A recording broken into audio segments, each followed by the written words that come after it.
Welcome to part one of my interview with Cathy Byrd, the author of The Boy Who Knew Too Much. In her book, Cathy discloses the details of how she learned her son was describing memories from a previous life as Lou Gehrig. As a Christian, she was not a believer in the concept of previous lives, until one day her son's reaction to a photo of Babe Ruth at Fenway Park Stadium in Boston created such a stir she had no choice but to further investigate. This, amongst many stories that her son had been sharing, seemed to be pieces of an intriguing puzzle that was being activated. Don't miss out on all the show segments and hear more incredible stories of my guests on future episodes when you like and subscribe to my YouTube channel and Facebook page, Beth Bell Live. Welcome everyone to the Pollinating the Planet with Love show. I'm your host, Beth Bell, and I'm excited to have a special guest here today with me. I'm in Thousand Oaks, California. Cathy Byrd is a residential real estate broker and mother of two young children who never had aspirations of becoming a writer until her 2-year-old son began sharing memories of being a baseball player in the 1920s and 1930s. A Southern California native, Cathy received her BA from UCLA and her MBA from Pepperdine University. Prior to becoming a realtor, Cathy had an exciting 10-year career in sports marketing, working for the World Cup and Olympic torch relay organizing committees, and serving as vice president of the Magic Johnson Foundation. The most likely places to find Cathy in her free time is at a youth baseball field, and now it's in the Pollinating the Planet with Love show recording studio. So welcome. I'm so excited to have you here. Thank you. I'm so excited to see you. Yeah. So, you know, I think we've done an interview before that was audio only. I was in Bali and you were here, and we got into a lot of the details about the book and how this all happened, and we're going to touch on some of that again. But there's so much more to talk about because your journey is never ending on this wild ride of a boy who knew too much. Yeah, you didn't ever think about previous lives. This was like not your, known destiny, but it clearly is your destiny now. So let's go back to when you were a little girl. What did you think you were going to be doing? No idea. Okay. So today you are a real estate agent, a mother of two, and now also promoting this book, right? Right. And now a screenplay writer. And the movie is coming soon. We don't know exactly when, but it's coming soon. So take us through the journey. I'm going to start out like you have a 2-year-old. He starts saying things to you that seem a little bit interesting and maybe a little bit from imagination. Mm-hmm. What was the first moment that you recall that you were like, this feels odd, this feels more than just imagination? It started really when he was 2 years old and we did the movie with Adam Sandler. He did this baseball playing role in a movie and they found him on YouTube. And when we got to Boston, we were in the oldest stadium in the MLB, that's still standing. And when we got there and went there, there was this kind of soul connection. You could see it. He was 2 years old and he was experiencing something. And just walking into the stadium. Right. Then when he saw the picture of Babe Ruth and got really upset to the point that we had to actually leave the stadium and saying that man was mean to me, it kind of made me think of all the things he had said prior to that about insisting, Mommy, I was a tall baseball player. Like all the things I had dismissed prior to that. All of a sudden I went, what is this? Yeah. Well, yeah, let's talk about the Adam Sandler thing, right? So you're recognizing that your son is doing a really great job at 2 years old with baseball. Mm-hmm. And from what I remember, he doesn't want to take off his uniform. Right. What kind of uniform did he have? A local uniform or did he have a Yankees uniform at that point? Well, at that point he had these beige pants that he called his baseball pants. He had this little white jersey with red stripes. We had a few of them. And he wore it literally every day for over a year. And then he started evolving into the MLB jerseys. But at 2, he had cleats on every day at preschool. It was a little bit obsessive. That part was a little concerning too because, we would have to pitch to him and play with him 10 hours a day sometimes at 2 years old. And you realized how good he was. Right. He was we didn't know at the time. I mean, it was a natural talent that we didn't teach him. Like, he knew to put his knee up when he would pitch a ball, or his swing was nothing he ever learned. Yeah, interesting. So you took video of him because you thought, I mean, of course, moms always take video of their kids, right? They're like, I gotta capture this moment. But it seemed like maybe you thought, wow, this kid is really good, enough so that you put it on YouTube, right? Like, what was the inspiration, or what was the thought, like, I want to put this on YouTube? Yeah, it's such a funny thing. I can't even, I know what it was. I wanted him to throw a first pitch at Dodger Stadium because I knew that this would go away. I knew, like, okay, he has profound talent at 2 years old, but by the time he's 5, every kid will be able to do this, right? Got it. So I did this video, and it was him playing at Dodger Stadium, and I put it on the internet saying, like, hey, we want to get the Dodgers to let him throw first pitch. That's what this was all about. And then the casting director from Adam Sandler happened to see it, because they guess they do some casting from YouTube. They've been searching the country for a little kid to play this role for like over a month. They'd had all these casting calls.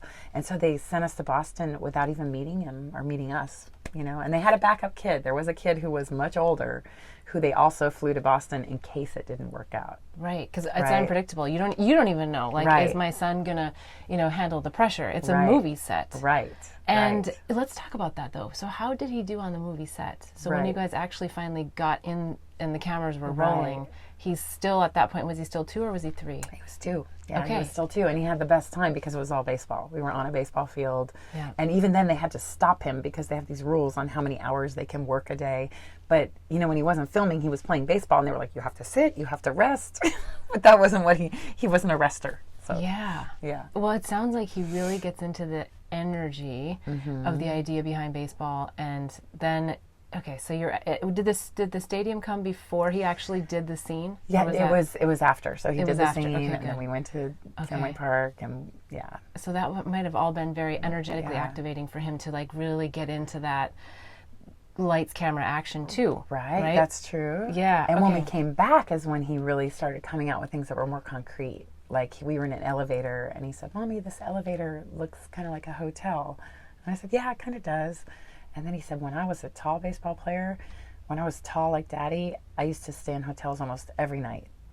And I was like, I get goosebumps. Really? Like, what would you do as a mother? Like, your child, who probably at that point had probably even never been in a hotel room. I don't know. Right. Because we just come back from Boston, but it was like and then I would kind of like just play with him. I'd say, oh, did you fly on airplanes? Joking, right? Yeah. And then he'd say, no, mostly trains. He'd never been on a train. So he would come up with these things, or about we had no lights on the field. We played our games during the day because there were no lights.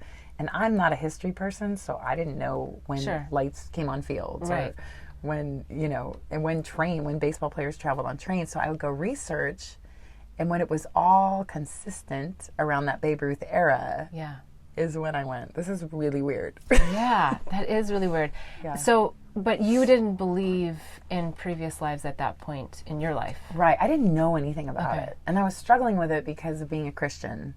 And at that time, he was in a Christian preschool, only a couple hours a week, like a couple days a week. So that was kind of my world, and it was very taboo. So when I would mention it to friends, like other mothers, it would, they'd say, oh, he could have learned that anywhere. And, you don't want to be on the wrong side of God. And so it really made me recoil. Like, okay, I'm not going to go there. Yes. And I don't know if you want to talk about this, but I do recall that you did at some point go to a religious person. Perhaps you're a minister. Yes. And what happened with that? Same thing, basically. Like, reincarnation is not a part of our faith. And when I told the stories of the details that he was experiencing and how it was, historically accurate, it was kind of insinuated that he might be possessed by the spirit of a dead person, that it could be something dark, or like that he should have an exorcism or something crazy. Like, he didn't go that far, but it was kind of like an unwelcome spirit kind of insinuation. And what did you think about that at that point? I mean, it scared me. It all just scared me. It scared me. And then, but what it ultimately did was put me on this path to figure out, like, have any other kids ever had this experience, or what is it? Like, I wasn't willing to go to that possession route. Yeah. And your husband, at this point, was he interested in exploring this as much as you were? Not really. I mean, he was more into the baseball stuff, even though he wanted him to be a tennis player. He was more into like, ooh, my son's good at baseball, you know? Yeah. So he's not one to want to even, you know, he was kind of like, let's not talk about this, you know, let's just forget about it. If you stop talking about it, he'll stop talking about it. That's where he was coming from. But it was hard to not pursue because he kept giving you details. And I believe it was a lot at night. Is that right? A lot at night. You started getting information from him. Yeah, and as I researched and I found the researchers who research kids who recall past lives, is when I really started seeing the patterns, because, you know, all the research, they have thousands of cases, you know, basically goes back since the beginning of time that kids have been doing this, like saying, I was this person. And there have been some really amazing cases documented where people have even gone to jail because a kid came out with details of who murdered them, and they went back and found forensic evidence, and that person went to jail.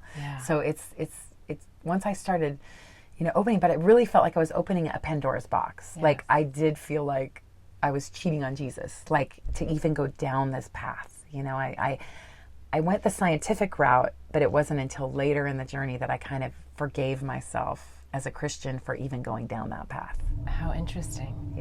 Yeah, well, and I have found myself to hear a lot of resistance from different religions, right? And people want to peg this idea or concept as a religion. Right. Which it's not. Yes. It's really about consciousness. Understanding the soul at a different level. Right. Which is something I want to talk more about. But before we do that, I also want to get into a little bit more, because you, at one point, I recall in the book, said that you showed him a picture of, I believe it was Lou Gehrig's parents, and something interesting happened there too. Yes. We're going to take a quick break, and we'll be right back, and I want to hear more about that. Blossom Bliss products are designed to help empower pure love and purpose in your life. It's through the power of words, flowers, and symbols that our products assist you in creating a blissful life. The power of words in our mini mantra word bar necklaces assist you in setting and blossoming your personal intentions. The affirmation cards leverage the power of flowers by providing daily inspiration. And the power of symbols in our life journey bracelets are great reminders of the things that bring us peace, joy, and love.